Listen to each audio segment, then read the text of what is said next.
नमो तस्य भगवतो अरहतो सम्मा सम्बुद्धस्य। सभी धर्म मित्रों, बंधुओं, भाइयों और बहनों को मेरा सब प्रेम नमो बुद्धाय जय भीम।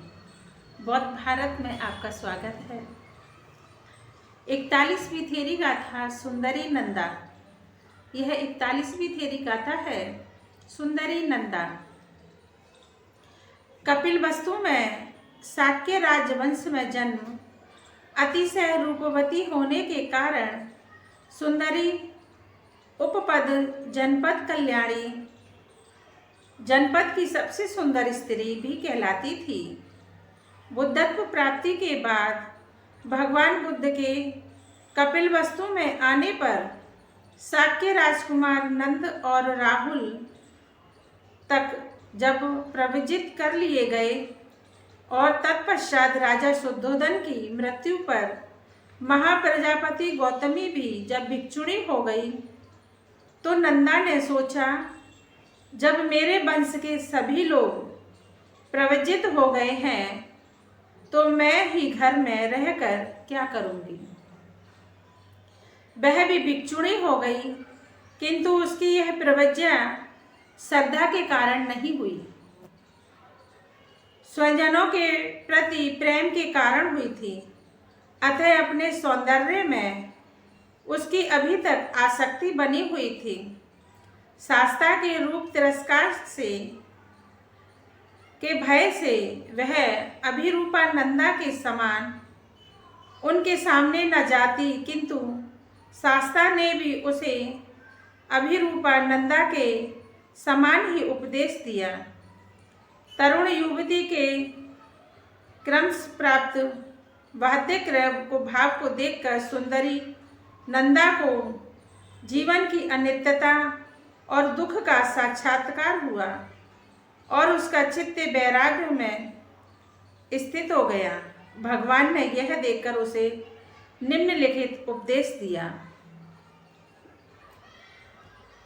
आतुरं शुचिं पुतिं पश्य नंदे समुच्चयं अशुभाय चित्तं भावे ही एकं सुसमाहितं यथा इदं तथा इदं यथा इदं तथा इदं दुर्गन्धं पूतिकं वाति वालानं अभिनंदितं एवमेतं अवेक्षन्ति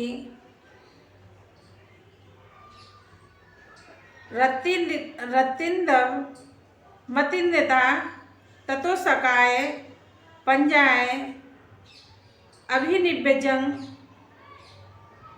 दक्षिसंति।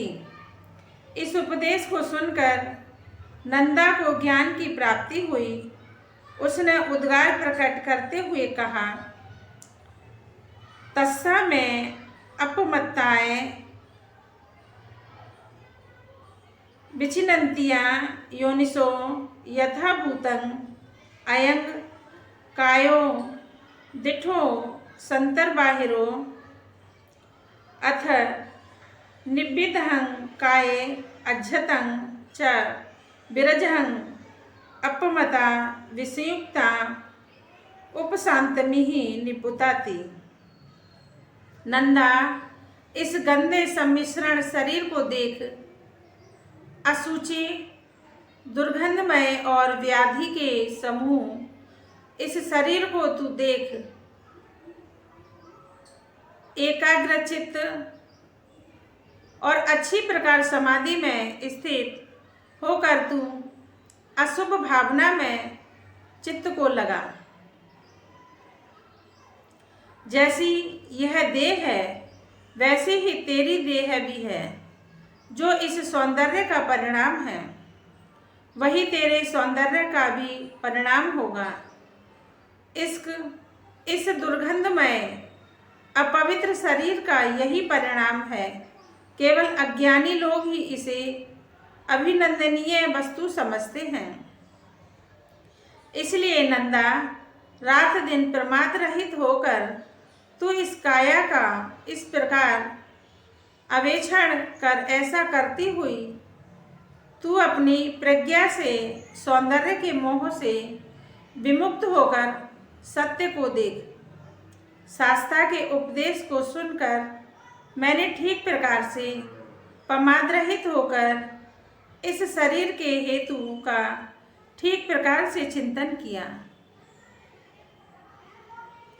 जैसा इस काया का वास्तविक स्वरूप है, मैंने ठीक तरह बाहर भीतर से उसे वैसा ही देख लिया और जान लिया। तब इस देह में मुझे निर्वेद उत्पन्न हुआ। मैं अंदर से राग मुक्त हो गई, देह से अपनापन तोड़ दिया। पुरुषार्थ में लीन, अनासक्त, उपशांत होकर आज मैं निर्माण की परम शांति का अनुभव कर रही हूँ। आज मैं निर्वाण प्राप्त हूँ, परम शांत हूँ।